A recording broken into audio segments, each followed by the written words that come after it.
Hi, this is Majinoni, and here's another edition of Marvel History. Today we're going to talk about Ultron. Now, Ultron is from a very dysfunctional family, and I'm sure you're probably going, how is that possible? He's a robot. Well, let me tell you, it's very dysfunctional, and it has very deep roots within the Avengers. Now, when Ultron first appeared, he did not appear in his classic form, and in fact, he's gone through a series of evolution over time. His very first appearance, though, he appeared as another supervillain that went by the name of the Crimson Cowl. Under this guise, Ultron banded together with a group of supervillains known as the Masters of Evil. And out of this group, most notably, there was a man by the name of Eric Williams, also known as the Grim Reaper. Now, the Grim Reaper is going to be important later.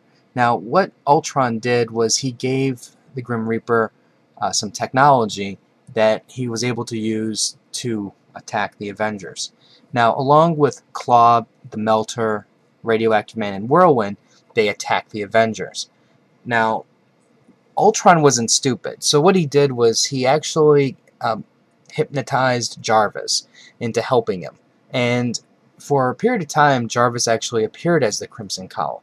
And of course, as you can expect, the Avengers basically put his evil plan to rest.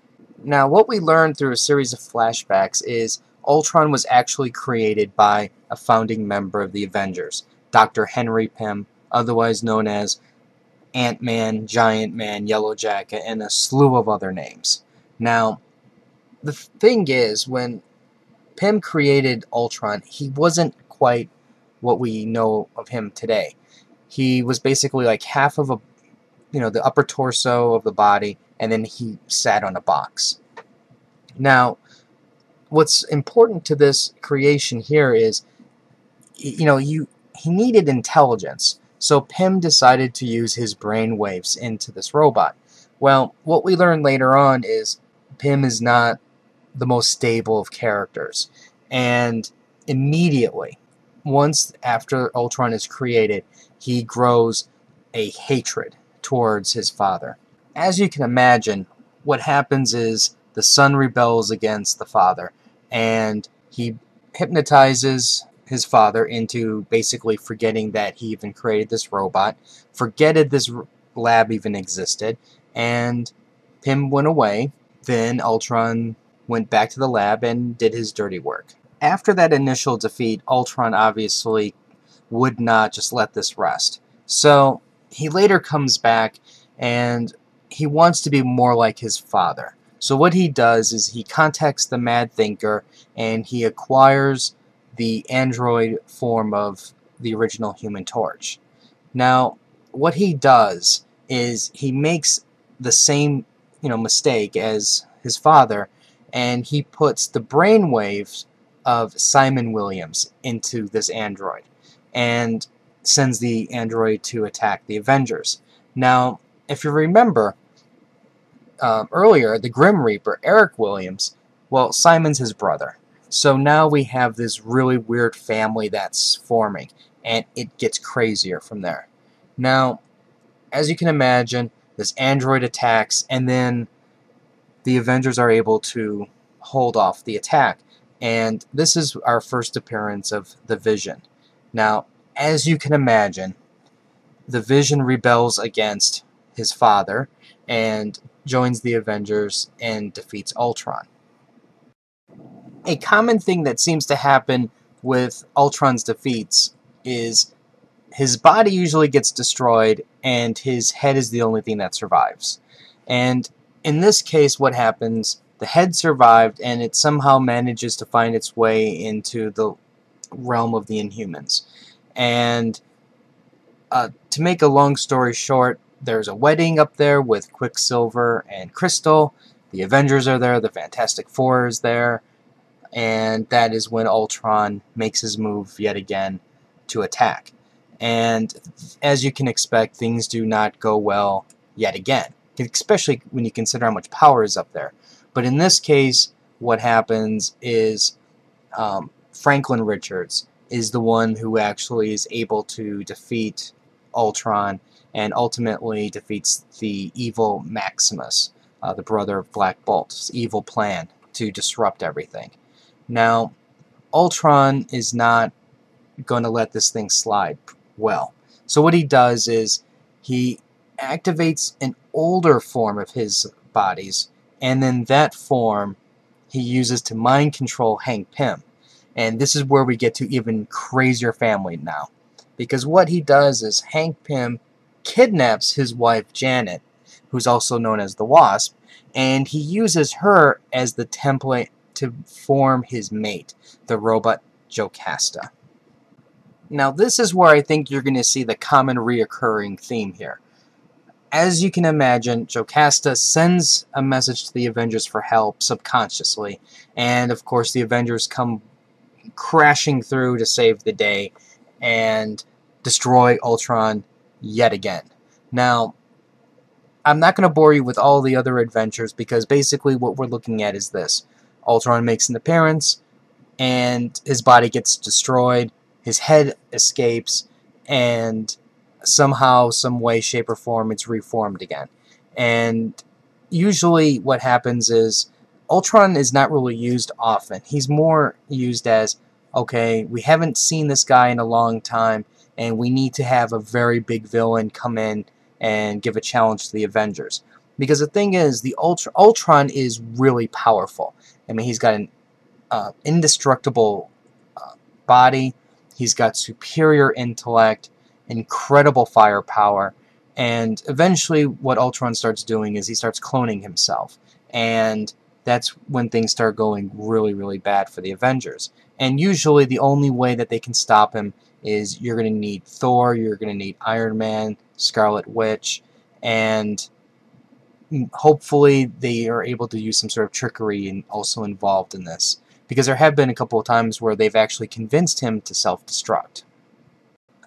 Now, one of the more interesting changes to Ultron happened a few years ago when, under Bendis, Ultron attacked the Avengers yet again. But this time Ultron was a little bit sneakier. Because what he did was he took over Iron Man's armor, and then eventually he formed himself into, I guess you can say, a robotic Wasp. Naked Wasp. Now, personally, I think that this was just their attempt at being sneaky and being able to draw the Wasp naked and get away with it. But, you know, Ultron's got serious issues with the Wasp, and so I can see where that's a stretch to make that happen. And as you can imagine, it was just another big battle, and eventually Ultron was defeated yet again. Now, after that latest defeat, Ultron is then banished into space, and this is where Ultron meets the cosmic heroes and is involved in the Annihilation Conquest series. Now, with this one, he merges with an alien race called the Phalanx, and basically what they're doing is assimilating everything. A good way to imagine this is imagine a Borg-like mentality, but it's a technovirus, and once you're infected, you turn into one of these creatures, and it's like a hive mentality. And it takes everything from like Nova, Guardians of the Galaxy, and other cosmic heroes to finally put a stop to Ultron yet again. Now, just to sidetrack a little bit, let's take a look at how dysfunctional this family really is. Now, you have Henry Pym as the father. You have Ultron as the son. Now, on top of that, you have Simon Williams as the Vision, who is technically Ultron's son. You also have Jocasta, which would technically be Ultron's wife, who happens to have the brain patterns of Janet inside of her, and, you know, of course, coincidentally, Henry and Janet were married. So you have that going on. Now, on top of that, the Vision, Simon Williams, you know, married the Scarlet Witch, and later on, Simon Williams comes back as Wonder Man. So if you can imagine this, you have your body, and you are standing next to the Scarlet Witch, and an android with your brain patterns is going out and doing weird things, robot mating at night. So you can see that's even unusual. And of course you have, just for the heck of it, the evil step brother, Eric Williams, the Grim Reaper, all thrown in there. And if it can't get any more complicated, you have Henry Pym, who's going crazy. He is certified nuts. And it shows later on, especially when he starts developing, I guess you could say, a slightly different personality with the Yellow Jacket, and he beats his wife. And while that's going on, you have Ultron with his daddy issues, and then it gets crazier, which is what I'm leading to right now. Now, after that defeat in space, Ultron, of course, manages to find a way to resurrect himself back on Earth. In this case, he does it in the pages of Avenger Academy. Now, what happens is, before these issues started, there was another mini-series called The Secret Invasion. In this storyline, it's believed that the Wasp gets killed in the final battle. Now, in a weird state of mourning, Henry decides to assume the mantle of the Wasp, and he becomes the Scientist Supreme. I guess you can say it. Imagine Doctor Strange being the Sorcerer Supreme, but in this case he is the main science guy. Now, what he does is he begins to look for his wife, Janet, and he believes he's found her, and he wants to figure out a way to bring her back into our world. Now, he needs help, so what he does, what any sane person would do, is he gets the robot Jocasta to help him. Now, in these issues, it's insinuated that he's having a relationship with her. Now, if you think about this just for a moment, the father is having a relationship with his son's wife, who happens to have the same brain patterns as his current wife who died. So anyways, Ultron comes back, of course, and he attacks the Avenger Academy, a bunch of, I'm just going to call it straight, a bunch of D-level beginning superheroes who basically can barely wipe themselves, and it's up to Henry Pym to save the day. And this was one of those types of storylines that they're trying to build up Henry as a main character, somebody who is a lot better than he was, you know, given respect for type thing in the past. Now, as you can imagine, the Avengers eventually win, but the thing is, Ultron, what his main goal in this attack was, he was looking for his wife, Jocasta, and once he got that, he was willing to go away. Now, you can't really keep a good villain down, so of course Ultron is going to come back, and he's going to make his appearance in the Age of Ultron, which is going to be a huge mega series. Now, at the time of this recording, those issues have not come out, so I don't know how everything's going to be resolved or what happens, but just expect a video for that later on. Anyways, in the meantime, what I can tell you is this about Ultron.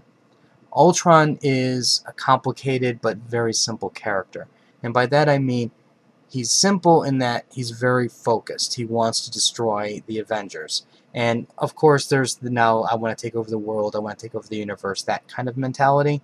But he's very complicated because he's got some issues inside. You know, he's got daddy issues, he's got, you know, he's marrying his daddy's wife, and you've got an estranged step family all mixed into this mess. So that's where things get complicated, and you know, I don't know how they managed to put this thing together, because I look at it this way. There is no way, I don't think, a current writer would come up with this kind of dysfunction.